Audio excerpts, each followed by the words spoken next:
What's up, everybody? It's your boy, Will the Tiger, a.k.a. Dollar Will. About to hit you with my very first ever exclusive interview with FKM, a.k.a. Fuck 'em. That's right. Fuck 'em. Hey, man, so what's up? Let everybody know where you're from. I'm out of Colton, California, in the IE Inland Empire, about 60 miles from Los Angeles. A lot of people don't know about us, but as soon as I get on, they're about to know about us, you know what I mean? Oh, yeah, for real, man. For real.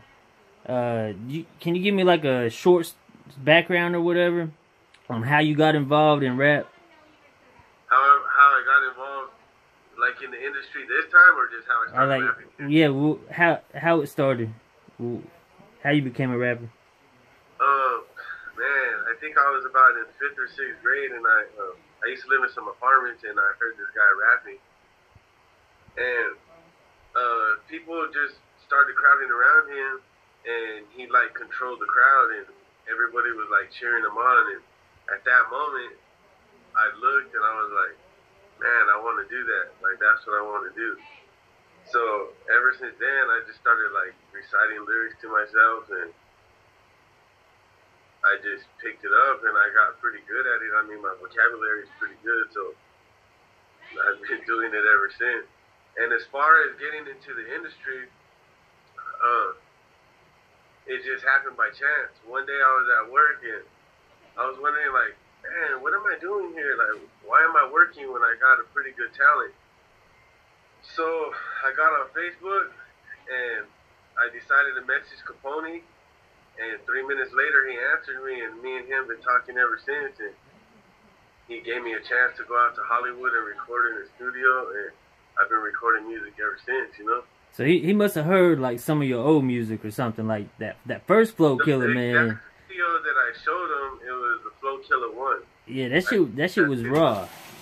Yeah, it was cool. I didn't know if he was going to like it at first, because it's pretty lyrical, you know? It's a little different from Chicano rap, but I mean, he responded to it, you know, and I just like that first Flow Killa. I just like the whole attitude right there. Like, when you look into the camera and you say, if I didn't fucking go to prison, I would have fucking blown up or whatever.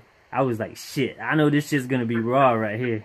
Yeah, man, because before I went to prison, I was on a roll. Like, I was barely perfecting my style and everything, and then I went to prison and I came out, and it's like everybody that I messed with in music, they already had advanced, and I was the only one left behind. So with Flow Killa, I felt like I had to prove something, you know, and I went in and gave it my all, you know.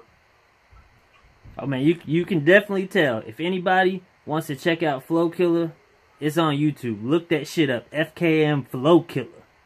I did a reaction to that shit too. Everything else I got on YouTube. I mean, I got some pretty deep songs on there. My page is FKM on YouTube. You just punch in FKM, and you'll find all my music. All right, so let's talk about Flow Killa 2. What were you thinking about that song? Like, what was your main goal? Well, the reason why I made Flow Killa 2 is because prior to Flow Killa 2, Capone had put me out. And he put out the IE Anthem and the C-Town song.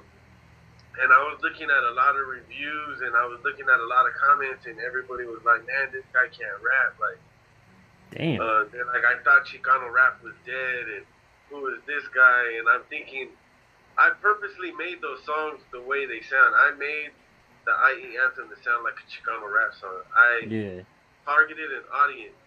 So, I mean, I don't talk on the internet, and I don't start arguing or comments or anything. So I thought, you know what? I'm going to make a Flow Killa 2, and I'm going to show these people that I really know how to rap. Just one time. I don't know if I'm going to make another MC song again, but I just wanted to prove it just one time. So I got in the studio, and I got busy on it, you know? Oh, you got to, man. It's a series now. You got to do a Flow Killa every year. Once a year, at least one every album, huh? Just hit him over the head with that shit, man. You don't even have to be on an album or nothing. Yeah. Hey, I was thinking about that, you know, just like do one every now and then and just hit him with something raw, you know? Yeah. And I'm glad you brought up the IE Anthem, because I want to talk about that a little bit. Yeah, that song took off more than I Yeah, that was the first time I ever reviewed your music, and one of the main reasons that I was really feeling it because you mentioned Barstow, and that's where I'm from. I'm from Barstow, born and raised. So there you go. That's right. So you know, man, shout out to you for repping for Barstow. Not a lot of rappers do. I think I heard Snoop Dogg say Barstow in one song, one time. He said I was gonna leave you motherfuckers dry like Barstow.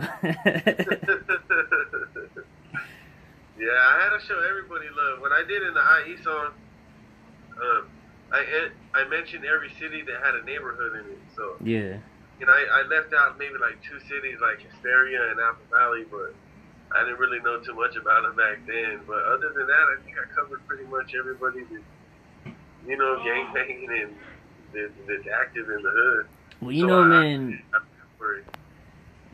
as far as Hesperia and Apple Valley goes, if you say Victorville, that's right there. It's the same shit. Yeah, I just said the whole high desert, huh? Yeah, like Adelanto, Victorville, Hesperia, and Apple Valley, they're all like connected. It's the Victor Valley. Yeah. You know what? The IE Anthem is the first song that anybody has ever heard of me, you know? So I didn't really know that song was gonna take off the way it did. I was in the studio with Capone's producer. His name is Clumsy. Oh, and Clumsy Beats. Yeah, I've heard that name. Yeah, that boy's a beast, man. That guy is sick. I had the song written already. I wrote it when I was in prison. And one day me and Clumsy are sitting there, and we had finished the song, and he's like, you ready to get to the next song? And I was like, yeah, I need a beat, though. And so he pulls his keyboard out, and he's like, you know, recite me the song. So I start telling him the hook, and he's like bobbing his head, and then he's like, give me a couple of minutes. So he starts playing around with the keyboards, and he's like, all right, do it again. And we're going in, and he starts making the beat, and he's like, I want to hear the whole hook. So I tell him the whole hook. He stopped, he looked at me, and he was like, hey man, banger. He was like, that was gonna be the one. That was it right there. And I was like, nah, I don't really think so. And he's like, I'm from LA, and I'm telling you that time. And next thing you know, he puts it out on the internet, and it blew up. And I was like, all right. How about this new song you got coming out called Southside, man? This shit is a banger. I think it's like some Kid Frost, South Park Mexican ruthless type Chicano Mexican lyrics, man. Just no holds barred. Like, man, fuck you motherfuckers. And, you know, everything, all that ill shit. Clumsy beats again. Me and him are sitting there. I made it the same day I made the IE song. We usually make like 2 or 3 songs when we're there, like within a few hours, you know? Yeah. And same process. I tell him the hook, and he starts making the beat. And he looks at me, and he's like, the Chicanos are going to love this song. And he was just like, you're on the road today.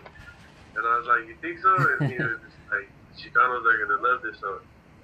So we went in there and created magic. But the whole story behind that song is when I was in prison, I used to walk around and just write lyrics, and people would ask me, like, what are you doing? Why do you always have, like, a piece of paper with you, you know? Yeah. And I'll be working out on the yard, stop, and I'll start writing on a piece of paper, and they'd be like, what are you doing? And I'm like, rapping, you know, like writing down lyrics. And they're like, no way, read me something. So I start reading different people's lyrics, and no matter who it was, what yard, what prison, wherever I was, everybody always said, you have to make a song for the Southside one day, for all the Sureños, for everybody, Southern California. Don't name any city, don't name any hood, don't specify one thing at all. Yeah. It makes for everyone. And so I started writing. I started gathering dollars from all the OGs on the yard. Like, I would look at them, and I would talk to them, and I would see the way they move. I would see, you know, how they hold themselves, and the way they would talk, and the way they would spit game to everybody. And I would sit there and talk to them and pick their brain. So I started writing these lyrics because I wanted them to be pretty deep. You know, I wanted the lyrics to be something that everybody can feel authentically. And so I started writing. It took me about this is the only song that probably took me that long, but it took me probably about 4 or 5 months to write the song because I went through different experiences with different people and just gathering knowledge and gain from everybody. And so I put this song together. I even changed the song a couple times. I put this song together, and I kept it a secret for a long time until I felt it was ready. And me and my Sally, his name is Lento from National City, me and him were sitting in our cell one day, and I said, hey man, can I show you something? And he said, yeah, what you got? I said, I want to show you a rhyme. He said, okay. So I start rapping for him. I start telling him the Southside song, and he looked at me, and he said, God damn. I said, what? It wasn't good or what? And he was just like, man, you don't know, I just got goosebumps right now. And he said, that song is going to blow up. One day, you're going to make that song and it's going to blow up. Yeah. And I never really thought it was. And the reaction I've been getting off the clips that I've been putting out, I think it's going to do good, you know, because it's not for me. It's not for you. It's not for one certain person. It's for everybody. It's for all of us. It's for all of us to be united. And it's to explain to the world who we are, you know, and to put us on the forefront, not only with a song, but just with lyricism. I mean, I tried my best to use double syllables and rhyme words and metaphors in there as much as I can, you know, but still make it simple enough for people to understand what I'm saying. The top 3 artists that you want to work with, you know, like if you get to a certain point, like how popular Eminem or somebody like that is, anybody you want to work with, pop, hip hop, jazz, country, rock, whatever. You got 3 artists that you like to work with? I have more than 3, but of course, off the top, it has to be Eminem. Only because I would like to challenge myself lyrically on a song with him and just see how he works in the studio. And I work pretty fast in the studio. Yeah. And I like to get in there and go bar for bar with him. To me, as far as rap skills and the way he puts his rhymes together and his rhyme schemes, I think he's the best. Other than that, I'd probably like to work with Akon and Frankie J. I have 2 songs written for them. I think they're going to be hit. And I just need somebody to hook me up with those guys. I think I'll do it. Other than that, I also want to work with like Joel Ortiz, Royce da 5'9". Oh, yeah, Slaughterhouse. Yeah, Slaughterhouse is hard. I want to work with Criminal. I want to make a song with Tiger. You know what I mean? I want to make a song with a lot of people.